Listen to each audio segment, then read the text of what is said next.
లేకపోతే ఈవిడికి ఏదో అన్యాయం జరుగుతుంది ఈ అంశం అని కాదండి. ఇలాంటివి మళ్ళీ రిపీట్ కాకుండా ఉండాలంటే ఇంత స్పందన వస్తుందా, ఇలా జరిగితే మనం ఒళ్ళు దగ్గర పెట్టుకోవాలి, జాగ్రత్తగా ఉండాలి అనే విధంగా ట్రీట్మెంట్ ఉండాలన్నది చాలామంది కోరుతున్నారు. 100% అండి. ఇవాళ మార్నింగ్ సాక్షి కథనాల్లో చూస్తుంటే ఇవాళ యాక్చువల్లీ మా సీనియర్ ఆయన క్వశ్చన్స్ అడిగి ఉండకూడదు, ఎందుకంటే ఆయన ఏ కేసు అయినా టు బి ఫ్రాంక్ ఫ్యాక్ట్స్ తోనే వెళ్తాడు కానీ వాళ్ళ పర్సనల్ విషయాల్లోకి వెళ్ళరు.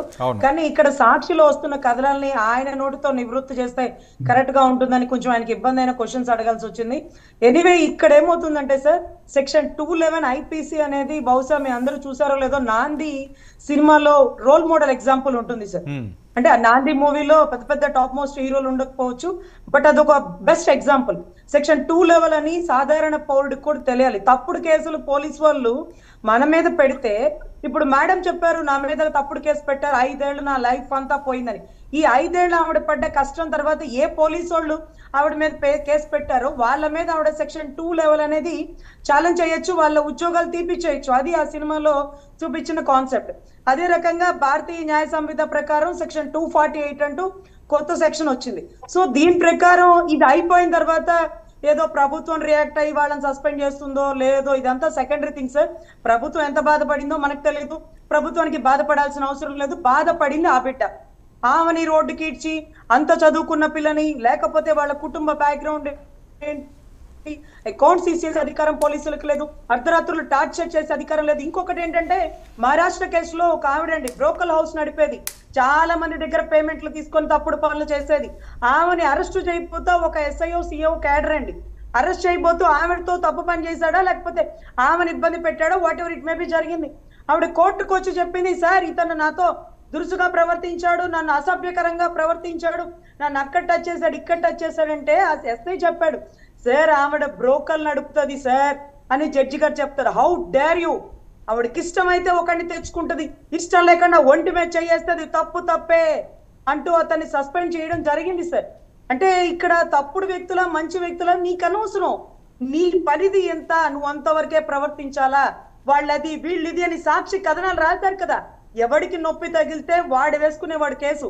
జిందాలు ఎందుకు వేయలేదు, లేకపోతే ఆ అమ్మాయి నన్ను ఇలా ఇబ్బంది పెడుతున్న దగ్గర డబ్బులు అడుగుతుందని కుక్కల విద్యాసాగర్ ఎందుకు వేయలేదు, తప్పుడు కేసుల్లో ఎందుకు పెట్టారు?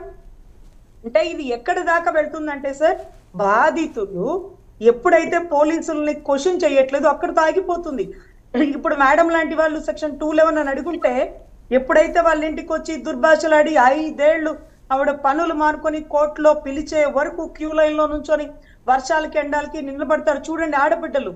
ఈ రకంగా ఇప్పుడు ఈ ఆడబిడ్డతో శ్రీనివాస్ గారు సెక్షన్ 211 లేకపోతే భారతీయ న్యాయ సంహిత బిఎన్ఎస్ ప్రకారం 248 వేయించాలని మా అభ్యర్థన అండి. ఎందుకంటే ఇది క్లయింట్ దగ్గర నుంచి రావాలా, ప్రభుత్వం ఈ కేసుకి చర్య తీసుకుంటుంది సార్. అన్ని కేసులకి ఎందుకు తీసుకుంటుంది? ఎన్ని కేసులు ఉన్నాయి నా దగ్గర, ఏదైతే గౌరవ క్రాంతిరాణ్ టాటా గారి పెండింగ్ కేసులు నా దగ్గర ఉన్నాయి, మీకు అన్ని రోజుకొకటి ప్రొజెక్టర్ పెట్టి చూపిస్తా. మర్డర్ కేసుని గుండె పొట్టని క్లోజ్ చేస్తానన్నాడు, యాసిడ్ పోసిన దాన్ని విజువల్ కనబడుతుంటే మాకు తెలుసు మేమేం చేయాలో పోని ఒక పెద్దవని గెంటేశాడు. ఇవన్నీ కూడా క్లయింట్ చైతన్యపరచాలి. ఆవిడ అంటున్నారు మేడం నాకు అప్పట్లో తెలియదని, ఇప్పుడు తెలుసు కాబట్టి సెక్షన్ 211తో ప్రతి ఒక్కరు ముందుకు రావాలని నా అభ్యర్థన అండి.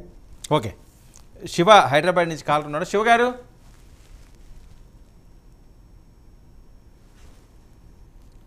శివ గారు వినిపిస్తుందా? ఏదో ప్రాబ్లం ఉన్నట్టున్నదమ్మా, ప్లీజ్ ప్లీజ్ ప్లీజ్. నమస్తే అండి శ్రీనివాస్ గారు. ఒక్క నిమిషం ఆయన ఎప్పుడు ట్రై చేస్తున్నారట, మాట్లాడండి శివ గారు. వర్మ గారు మీకు డిబేట్ లో ఉన్న వాళ్ళందరికీ నమస్కారం అండి. ప్లీజ్ హలో మాట్లాడండి శివ గారు, వినిపిస్తున్నది, మీరు కంటిన్యూ చేయండి. సార్ ఆమె ఎక్కడి నుంచో తీసుకొచ్చారు, ఆమెకి ఇప్పుడు 45 రోజులు ఉన్నా కానీ అందరూ ఐఆర్ ఆఫీసర్స్ ఉన్నారు, వీళ్ళ మీద ఏం చర్యలు తీసుకుంటారండి? ఎవరు తీసుకుంటారు? వీళ్ళ మీద వీళ్ళందరూ ఐఆర్ ఆఫీసర్స్, వీళ్ళకంటే పై వాళ్ళు వీళ్ళ మీద ఎంక్వైరీ చేయాలి, కానీ వీళ్ళని ఎవరు ఎంక్వైరీ చేయాలి? అక్కడ 2 లాయర్లు ఉన్నారు, 2 లేడీస్ ఉన్నారు, వాళ్ళు number one మేడమ్సే.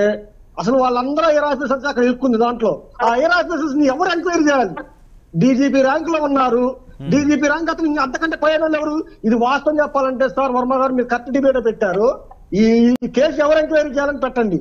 Central government CBI గానీ ఈడీ గానీ వీళ్ళందరూ ఇన్వాల్వ్ అవ్వాల్సింది. ఎందుకంటే వాళ్ళ డబ్బులు ఎవరెవరు ఎంత పంచుకున్నారో కూడా ఈడీ ఎంత తెలుస్తుంది.